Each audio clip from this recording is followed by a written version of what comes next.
রফিকুর রহমান, আমি কৃতজ্ঞতা জানাই। আমরা যে কথা বলতে সাহস পাইনি সেই কথা উনি বলেছেন যে মসজিদ পাহারা দিতে হয় না, নামাজ পড়ার সময় পাহারা দিতে হয় না, অথচ আজকে আমরা শুনছি মাদ্রাসার ছাত্রদের দিয়ে দুর্গা পূজার পাহারা দেওয়ার ব্যবস্থা হবে।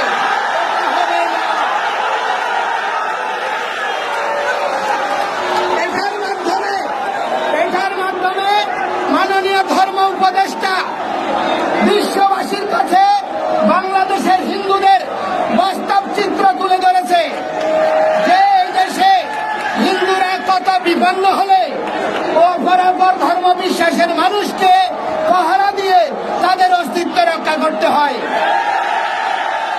সেই জন্য আমরা এই ধরনের কোন প্রচেষ্টার সঙ্গে সহমত পোষণ করি না।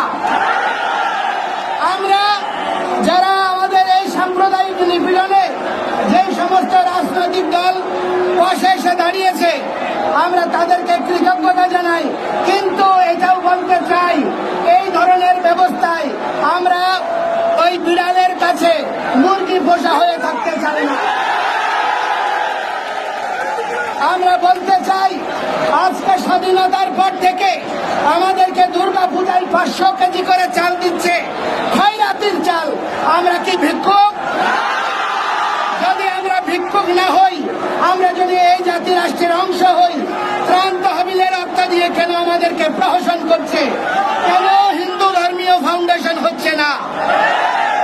রাজনৈতিক দলগুলি তাদের মদত পুষ্ট কিছু দালাল তৈরি করার জন্য কল্যাণ ট্রাস্টের ট্রাস্টি বানিয়ে কিছু হিন্দু লিডারের মাথা কিনে নিয়ে তাদেরকে দিয়ে হিন্দুদের বিরুদ্ধে বক্তব্য দেওয়া হচ্ছে।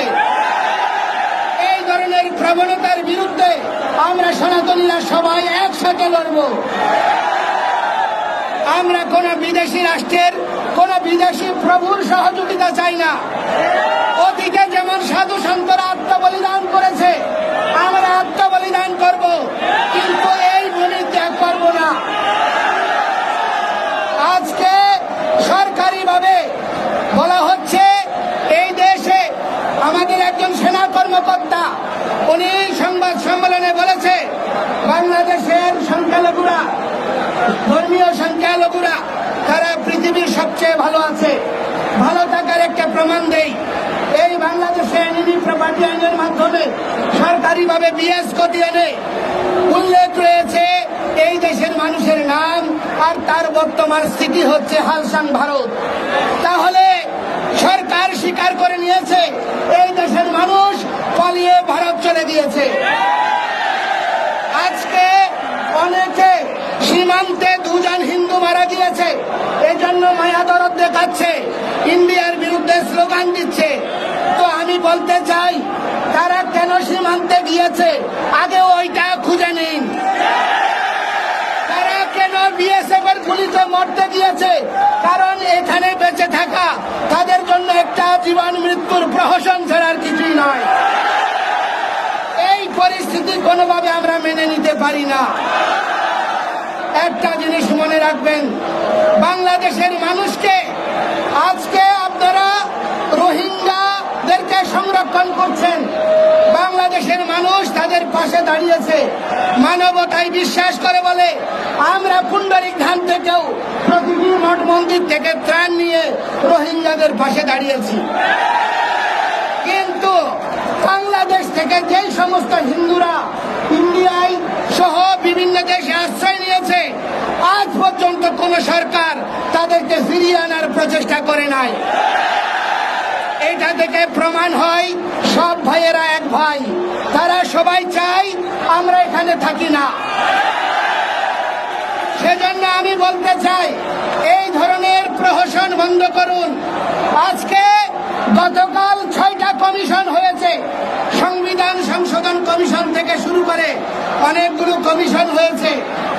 সেই কমিশনে যদি সংবিধান সংশোধন করতে হয় সেখানে অবশ্যই আমাদের সনাতনীদের সর্বগ্রহণযোগ্য প্রতিনিধি থাকতে হবে,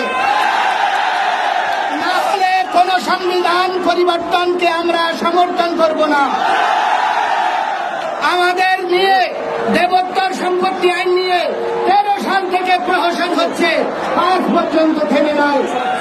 আজকে যখন আমি এদিন পুলিশ কার্যালয়ে গিয়েছি, জেলা পুলিশ কর্মকর্তার ওখানে ডিএসপির লোক বলছে যে আপনারা কোন জায়গা থেকে এসেছেন। আমি বলছি ফুলবাড়ির গ্রাম থেকে। ও আপনারা জায়গা দখল করেছেন, আমার ধর্মের জায়গা, দেবতার জায়গা। আমরা যদি দখলবাজ হই তাহলে যারা দখল করছে তাদের পরিচয়টা কি? এই ধরনের প্রবণতা পরিত্যাগ করুন। আমি এই চট্টগ্রামের কৃতি সন্তান ডক্টর মোহাম্মদ ইউনূসের কাছে অনুরোধ করব, আজকে চট্টগ্রামবাসী জেগে উঠেছে, তারা আর ঘুমিয়ে নাই।